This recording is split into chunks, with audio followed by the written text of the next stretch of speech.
Ternyata punya gaji tinggi bukan jaminan untuk kita bahagia. Nah, aku banyak menemukan orang dengan gaji puluhan juta, bahkan ratusan juta, tetap akhirnya jatuh bangkrut. Dan itu bukanlah karena penghasilan, tapi karena kebiasaan.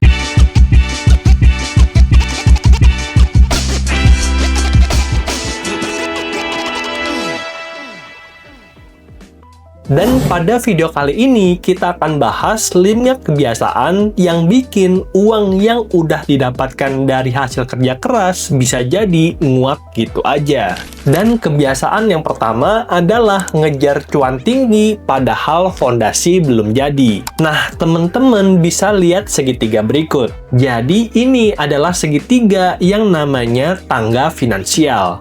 Kita bisa lihat kalau investasi ada di tangga ketiga, dan di tangga pertama adalah arus kas, tangga kedua manajemen resiko, tangga ketiga adalah investasi. Jadi sebelum masuk ke investasi, pastikan kalau arus kas kita positif, dan kalau arus kas kita itu positif, kita juga harus memastikan punya dana darurat dulu, punya asuransi dulu, baru investasi.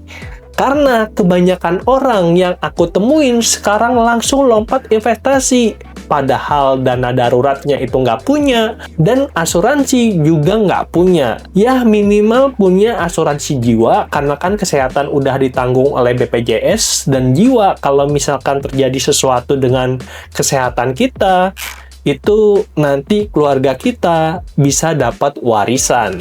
Lalu kebiasaan kedua adalah FOMO dan all-in ke satu aset. Ya, kita tahulah beberapa nama di Indonesia yang bisa jadi kaya karena investasi. Contoh, itu ada Timothy Ronald dari kripto. Lalu ada Andri Hakim dan Hengki Adinata dari saham, kayak gitu ya. Dan yang aku mau bilang, ini ada yang namanya survivor bias. Ya, memang ada orang yang sukses, tapi kamu juga perlu lihat berapa banyak orang yang gagal. Dan berdasarkan statistik yang aku punya, dari satu orang yang sukses, ada 999 orang yang gagal. Dan aku mau tanya nih, sebelum kamu mulai FOMO dan all-in ke satu aset, mau itu saham atau mau itu kripto, apakah kamu lebih pintar daripada yang teman-temanmu yang lain gitu ya? Kalau nggak lebih pintar, mendingan nggak usah FOMO dan all-in, pakai cara yang biasa-biasa aja, cara lambat untuk jadi kaya yang sekarang juga udah banyak diajarin oleh influencer seperti Dodi Bicara Investasi, atau mungkin ya Felicia Cisaka Putri gitu ya, yang mana uang kita bukan taruh di satu keranjang, tapi disebar dalam berbagai keranjang. Lalu, kebiasaan ketiga adalah hutang konsumtif dan kebiasaan gali lubang, tutup lubang. Jadi, pertama-tama aku mau jelasin dulu bahwa aku nggak anti utang karena aku pribadi ada banyak akun pinjol gitu ya. Aku udah cerita di Kredivo ada limit 50 juta, di Genius FlexiCash ada limit 140 juta, di kartu kredit Mandiri ada limit 75 juta. Ya, pokoknya pinjolku banyak lah, dan kan aku udah kasih rekomendasi juga Krediwan, EasyCash, dan itu adalah akun-akun yang beneran aku punya. Nah, masalahnya bukan di hutangnya, tapi hutang ini dipakai buat apa? Jadi, kalau hutangnya dipakai untuk cari uang, ya harusnya nggak masalah gitu ya. Yang jadi masalah, yang jadi problem adalah kalau hutangnya dipakai untuk konsumtif, untuk foya-foya, untuk liburan yang nggak bisa menghasilkan uang lagi. Dan dalam tahap yang paling parah nih, ketika ambil hutang konsumtif, udah nggak pakai kuota. Kuota yang aku maksud adalah 30% dari penghasilan. Jadi kalau misalkan udah lebih dari 30%, itu sangat rentan banget dan ada kemungkinan kamu jual aset, bahkan gali lubang, tutup lubang. Dan ada banyak banget kasus, dan aku juga nggak setuju ya kalau kita gali lubang, tutup lubang. Karena kenapa? Bisa jadi utang yang awalnya 5 juta, nanti jadi 10 juta, nanti jadi puluhan juta, dan lama-lama hutangnya menggulung. Karena kenapa? Karena dari pendapatan kita udah nggak bisa bayar lagi cicilannya nih. Dan bahkan dalam kasus yang lebih parah, bayar bunganya aja udah nggak masuk. Makanya, jangan pernah gali lubang tutup lubang, dan salah satu yang aku rekomendasikan adalah galbay aja. Kita fokus cari penghasilan baru dan biarkan hutangnya menggulung. Nanti ada beberapa teknik lah untuk kalau misalkan kita udah mulai income-nya udah mulai masuk gitu ya, nanti ada beberapa teknik untuk bisa restrukturisasi sehingga hutangnya nanti pelan-pelan bisa kita lunasi. Jadi fokusnya bukan ke hutang dulu, bukan ke masalah, tapi ke solusi, yaitu cari penghasilan. Lalu kebiasaan keempat nih, yang juga bikin banyak orang itu terjebak dalam hutang, terjebak dalam masalah uang, adalah ostrich effect. Takut melihat kenyataan. Nah, ostrich ini itu istilah dari burung unta gitu ya, di mana ada mitos kalau burung unta ini ketakutan, dia akan menyembunyikan kepalanya di pasir.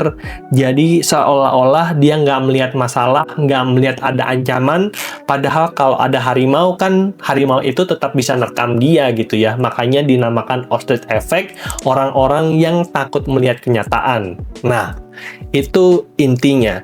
Jadi dalam kebiasaan ini maksudnya gimana, Bang? Jadi maksudnya di sini adalah ketika kita punya masalah keuangan, jangan lari teman-teman. Kita harus hadapi. Dan kalau memang pikiran kita sudah mentok, kita bisa cari jasa konsultasi, dan kita bisa cari konsultasi gratis di forum-forum, atau mungkin pakai konsultasi berbayar ke CFP profesional seperti aku gitu ya. Dan kalau misalkan teman-teman pengen cari konsultasi gratis, aku adakan live stream tiap hari Kamis rencana dari jam 7 sampai jam 9, atau kalau misalkan teman-teman mau yang berbayar itu juga bisa one on one, nanti bisa booking jadwalnya di LinkedIn gitu ya. Nah, oke, itu intinya adalah jangan lari dari masalah, tapi hadapi masalahnya.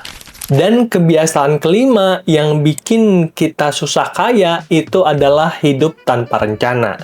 Kita tahu banyak orang di dunia ini yang pasti punya mimpi. Ada yang mimpi untuk punya rumah sendiri, ada yang mimpi untuk punya kendaraan pribadi, ada yang mimpi untuk pergi liburan. Tapi begitu ditanya, action plan-nya apa? Gimana cara mencapai mimpinya? Apa yang sudah dilakukan sekarang? Nah, itu bingung, karena emang itu mimpi doang dan nggak ada yang dilakukan untuk membuatnya jadi kenyataan. Makanya aku pribadi dalam konsultasi one-on-one di LinkedIn yang bisa kalian pesan itu salah satu caranya atau salah satu hal yang bisa kita diskusikan adalah menetapkan tujuan keuangan dan membuat action plan untuk mencapai tujuan tersebut. Sebagai contoh, misalkan bulan depan mau ke Korea atau mungkin ke Jepang atau mungkin Cina dan budgetnya 15 juta gitu ya. Nah, artinya kita tahu nih budget atau angkanya 15 juta. Berarti tiap bulan kita bisa nabung 500.000. Kalau 500.000 baru kekumpul 30 bulan. Kalau 750.000 baru kekumpul 20 bulan. Kalau nabungnya bisa 1 juta baru akan kekumpul dalam 15 bulan. Nah, itu salah satu action plan yang paling sederhana dan itu bisa kita diskusikan. Atau kalau kamu mau ya, kamu ini sendirilah, kan itu gampang gitu ya. Nah, itu yang sederhana. Kalau yang susah kayak misalkan dana pendidikan anak atau mungkin menghitung persiapan pensiun, baru tuh booking aku gitu ya di jadwal di LinkedIn. Dan kalau misalkan yang gampang-gampang bisa sendiri. Toh template-nya juga udah aku share, ada di link di deskripsi. Dan kalau kamu mau konsultasi yang bisa hadir di live juga, kan itu gratis gitu ya. Oke, mungkin itu aja sedikit sharingku tentang 5 kebiasaan yang bisa bikin kita boncos terus walaupun gajinya sudah tinggi. Nah, kalau kamu, kebiasaan apa nih yang bikin kamu susah jadi kaya? Coba komen di bawah. Semoga videonya bermanfaat dan sampai jumpa di video yang berikutnya. Bye!